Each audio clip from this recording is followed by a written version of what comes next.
O evangelismo pessoal. Você diz que é crente, que é cristão, que é um servo fiel e não evangeliza. Você não passa de um grande mentiroso hipócrita. Diz a palavra do Senhor. O Senhor mandou que nós, seus servos, continuássemos a missão que ele iniciou, ou seja, anunciar as boas novas. O evangelismo foi o último assunto de Jesus Cristo aos seus discípulos antes que ele subisse ao céu. Ele ordenou à igreja o encargo da evangelização do mundo. Marcos 16, 15 ao 19. Atos, capítulo 1, do versículo 8 e 9. Marcos, capítulo 16, versículo 15. Marcos 19. Atos, capítulo 1, versículo 8 ao 9. Se ninguém tivesse me evangelizado, aonde estaria eu? Pela forma de vida que eu vivi. E se você quiser saber, os meus testemunhos estão na internet, no YouTube. Com certeza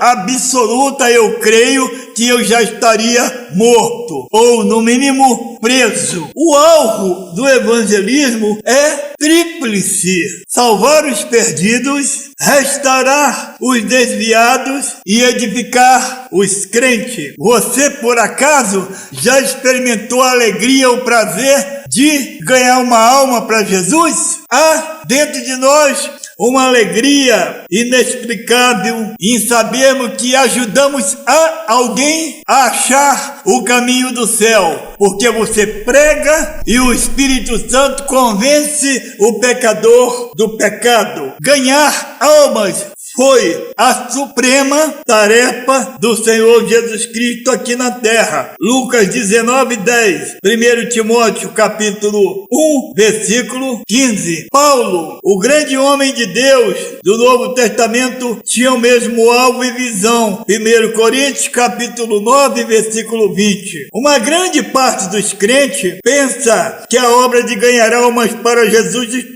afeta exclusivamente aos pregadores, pastores e obreiros em geral. Contentam-se em comodamente sentado ouvir os sermões, cultos após cultos, enquanto os campos estão brancos para a ceifa, como disse o Senhor da Seara em João 4:35. O ide de Jesus é para irmos buscar os perdidos. Marcos 16, 15. Não é dirigido a um grupo de salvos, mas a todos indistintamente, como bem revela o texto citado. Portanto, a evangelização dos pecadores pertence a todos os salvos. Cada crente pode e deve ser um ganhador de almas. Nada o pode impedir. Nada pode impedir o irmão que me ouve de ganhar almas para Jesus, se você propuser isso no seu coração agora mesmo.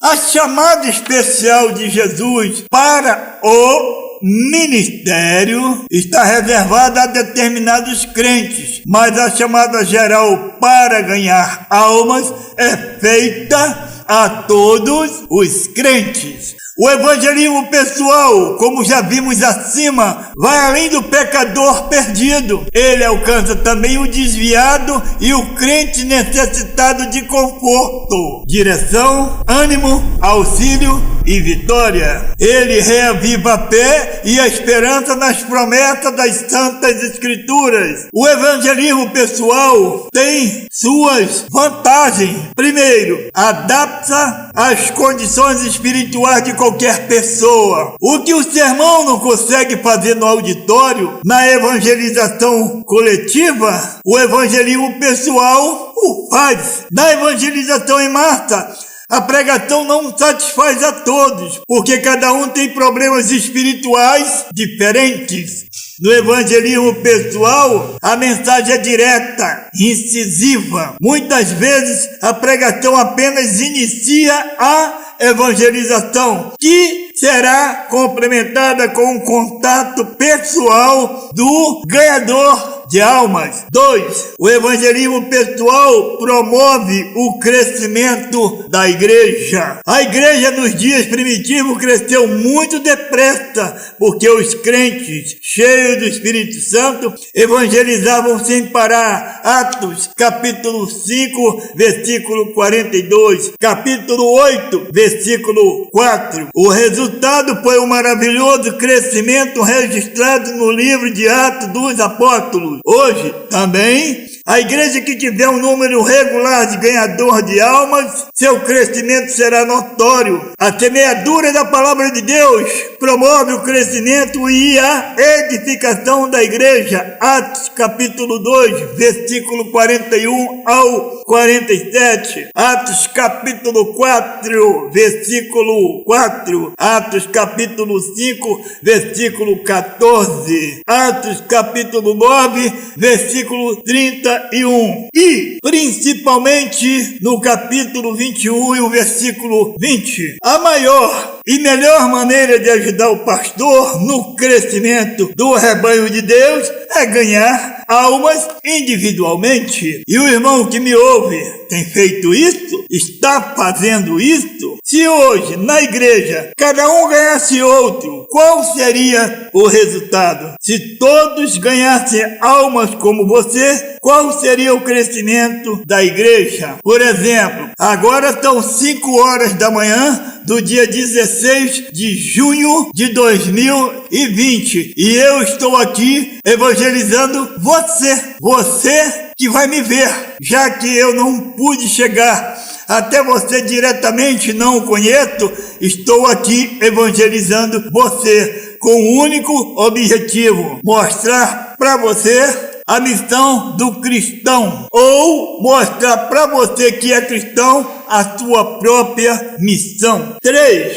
O evangelismo pessoal vence todos os preconceitos. Há determinados casos e ocasiões que somente o evangelismo pessoal alcança o pecador. Há pessoas que jamais assistiriam reuniões evangelísticas em templos, na igreja, ou seja, onde for, devido a preconceitos, falsa concepção, ignorância, ordens recebidas, imposições religiosas, falsas informações, falsas ideias e etc. E é aí que o evangelismo pessoal presta seus serviços de modo ímpar. Há inúmeras grandes igrejas por toda parte que começaram através do evangelismo pessoal. A origem foi uma alma ganha, cultos em sua casa e em seguida uma congregação formada. O pioneirismo missionário na América Latina e o estabelecimento das obras da sociedade bíblica também foi assim, através do evangelismo pessoal. A Bíblia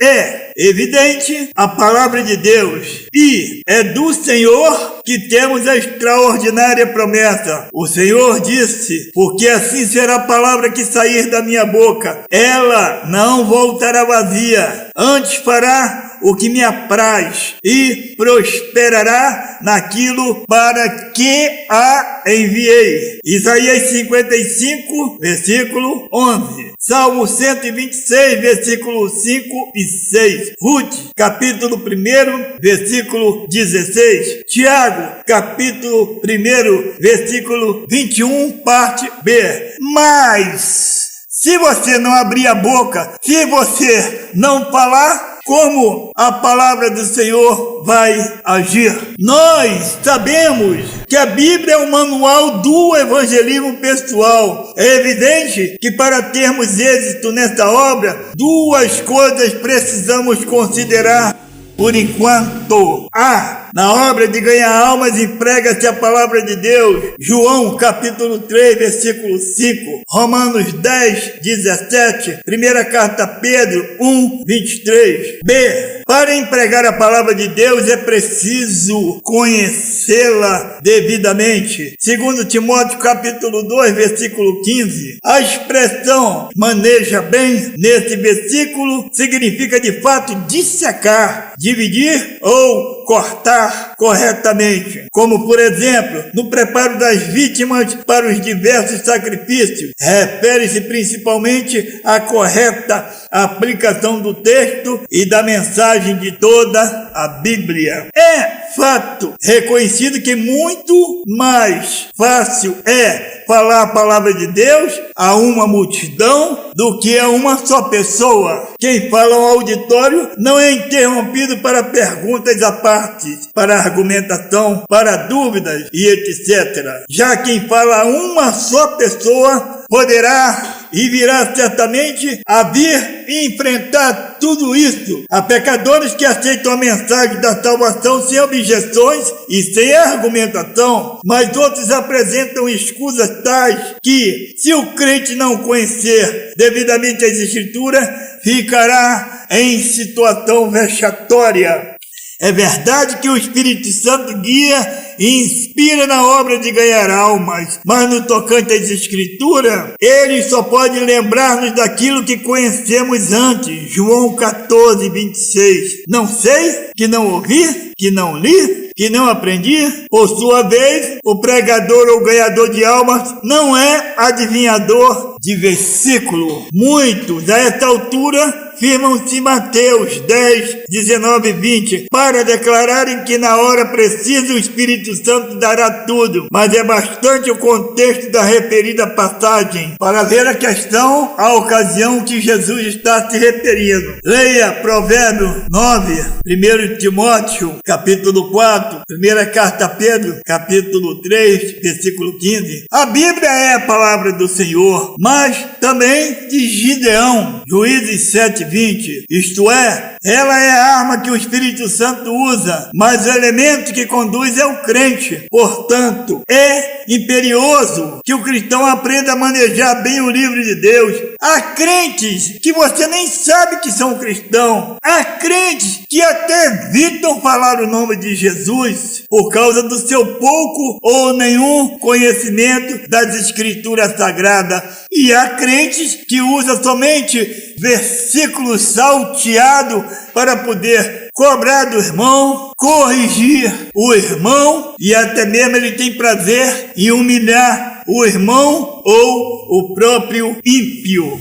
Mas ele não evangeliza, ele apenas usa a espada como arma para agredir. No evangelismo pessoal, a doutrina principal é a de salvação da alma. É preciso que o crente conheça bem os textos para apresentá-los à medida que a necessidade for exigindo. Não é um texto qualquer que vamos citar, mas aquele apropriado para o momento, pois a Bíblia tem uma mensagem adequada para cada caso, cada coração, cada circunstância. Não é abrir a Bíblia e dizer que Deus está falando. Muitos abrem a Bíblia em qualquer lugar e dizem: vou ler essa passagem que o Senhor me deu, quando geralmente o Senhor não deu coisa nenhuma. O que é preciso é conhecer a Bíblia e depender do Espírito Santo. Assim sendo, Deus abre a porta, guia e dá a mensagem adequada e ungida pelo seu próprio Espírito. É oportuno lembrar aqui que o Espírito Santo e a palavra de Deus jamais se contradizem. Quem se julga espiritual deve conhecer e amar a Bíblia,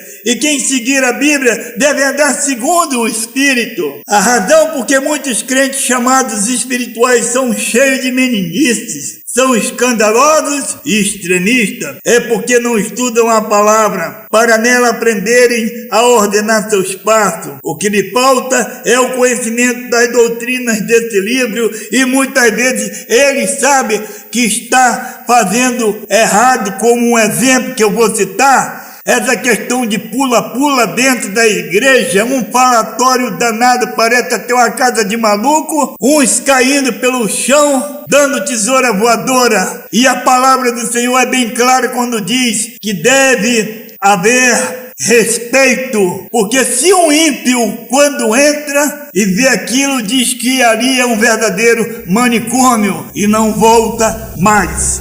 Ter o Espírito Santo e não conhecer a palavra conduz ao fanatismo ou não obedecer a palavra de Deus. Conhecer a palavra e não ter o Espírito conduz ao formalismo. Em religião, fanatismo é o zelo excessivo, paixão cega, é chamar o certo errado e é o errado certo, é ser extremista, é zelo sem entendimento. Romanos capítulo 10, versículo 2. Se você deseja que o Espírito Santo use, inclusive na obra de ganhar almas, procure ter o instrumento que ele emprega, a palavra de Deus. Efésios capítulo 6, versículo 17. Quando eu entrei na igreja, eu fui aprendendo pelas ocasiões, pelas oportunidades que eu tinha na igreja e pela chamada de Deus. No início, fui separado como diácono. Depois de alguns anos, fui consagrado a presbítero. Depois,